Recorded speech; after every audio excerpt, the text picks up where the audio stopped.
start today's class, which is Citizenship and Indian Constitution, which is the second part under Public International Law on Nationality. So first we will see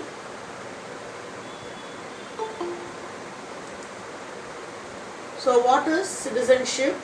Citizenship, it is the status of a person recognized under the custom or law as being a legal member of sovereign state or belonging to a nation. Here citizenship is also concerned with the municipal law.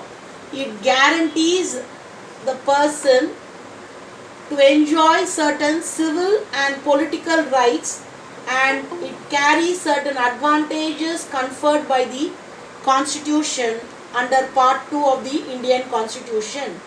How to understand this? In 26 January 1950, which leaves that the entire law of citizenship to be regulated by the law made by the Parliament. So only we are having the Citizenship Act 1955. This was amended 5 times. I will tell you what are all the years later. Now a person may have multiple citizenship. A person who does not have citizenship of any state is said to be stateless, while one who lives on state borders, whose territorial status is uncertain, is a borderlander. Nationality is often used as a synonym for citizenship in English under international law. In some countries, the United States, the United Kingdom, nationality and citizenship have a different meaning. So here are certain modes of acquiring citizenship: by birth, by soil, by marriage and naturalization. So here you see that nationality of a person who owes permanent allegiance to the state and enjoys diplomatic protection. If you see the word domicile, it is attached with citizenship because here there are 5 aspects which need to be considered. Article 5 to 8 deals with this. First, citizenship by domicile, citizenship by migrant from Pakistan, citizenship of migrants to Pakistan, and citizenship of Indians abroad. Here in the Constitution there is no specific definition for domicile, but the meaning of domicile is the permanent residence. That means a person takes the decision that he is going to reside in that place for the next of his lifetime or else for a long period of time. So that is how it is seen. Next, if you see, there are 2 elements which are necessary for domicile. The first one, the resistance of a particular kind. Second one, an intention of a particular kind. Why they say this? Because there is 2 types. First one is domicile by origin and the second one is domicile by choice. So this is how it is seen. So if you see the next aspect of citizenship, you will understand that this residence plays a very important role in identifying the residence of a person and what are all the rights guaranteed to him by that nation would be enjoyed by him. So this is very, very important. So if you see the next one, this is what we are now concerned about and we are going to see. Yes, I want someone to read Article 5. Can anybody read Article 5 for me? Shall I, ma'am? Yes, please. Article 5, citizenship at the commencement of the Constitution. So part 2 of the Constitution starts from Article 5 to 11. So now she is reading Article 5. Yes. At the commencement of this Constitution, every person who has his domicile in the territory of India and surplus A. Yes. Continue. Whose parents were born in the territory of India, Yes. or subclass B, who have been ordinarily residents in the territory of India for not less than 5 years immediately preceding such commencement shall be a citizen of India. Yes. Article 6. Shall I continue now? Yes, yes. Article 6. Rights of citizenship of certain persons who have migrated to India from Pakistan. Notwithstanding anything in Article 5, a person who has migrated to the territory of India from the territory now included in Pakistan shall be deemed to be a citizen of India at the commencement of this constitution if, subclause A, he or either of his parents or any of his grandparents was born in India as defined in the Government of India Act 1935.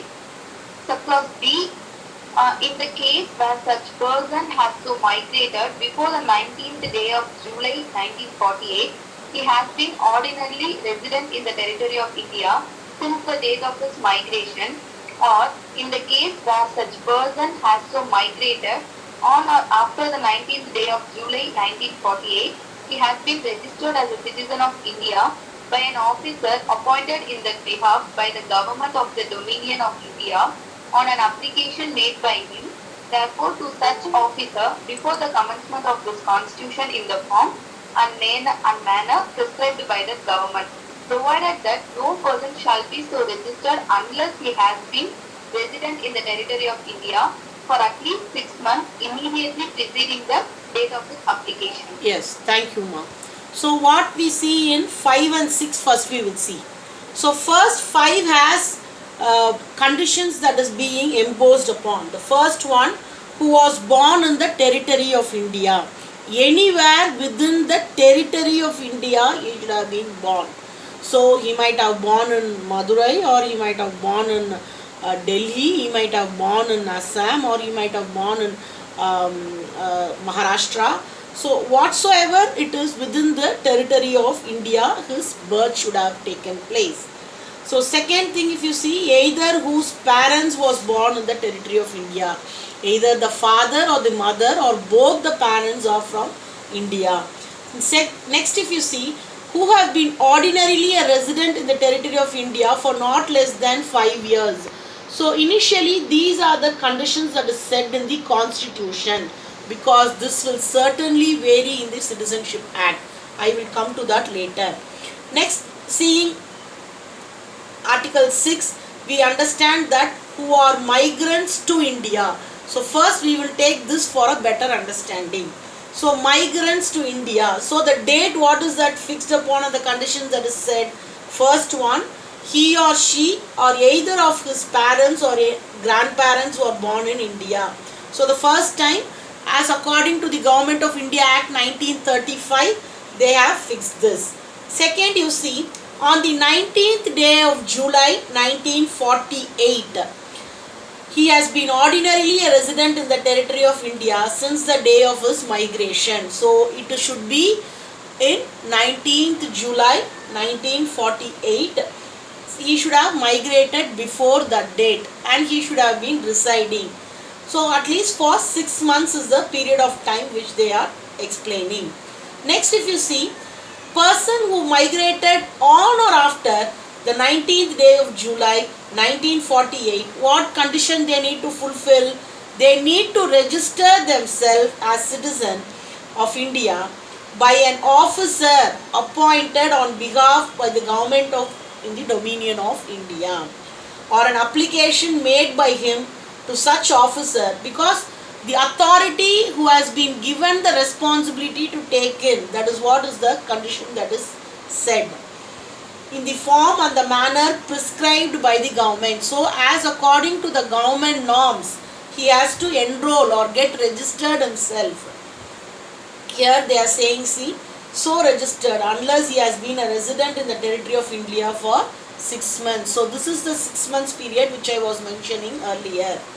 Now, anybody can read Article 7 for me?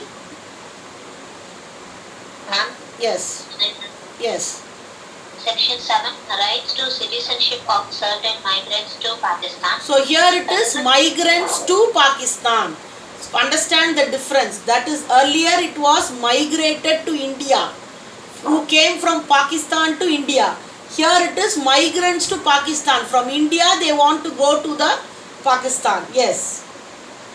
Notwithstanding anything in Article 5 and 6, a person who has, after the first day of March 1947, migrated from the territory of India to the territory now included in Pakistan shall not be deemed to be a citizen. So earlier you saw before or on or before in Article 6 you saw.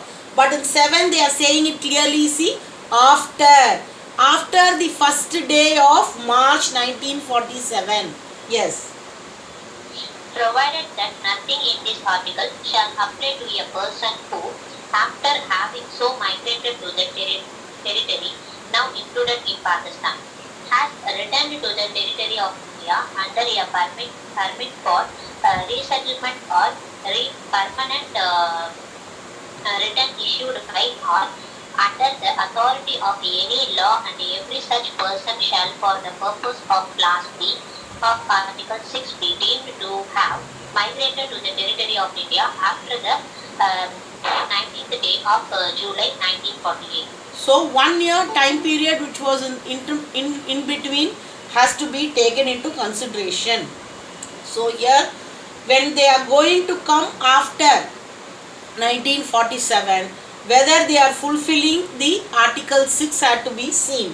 If not, if they are going to get settled there, 2 points are set. See, permit for resettlement. There must be a permit for resettlement and permanent return issued by or under an authority of any law. So this condition should be fulfilled if they want to return back. That is what is the thing you should keep in mind. Yes.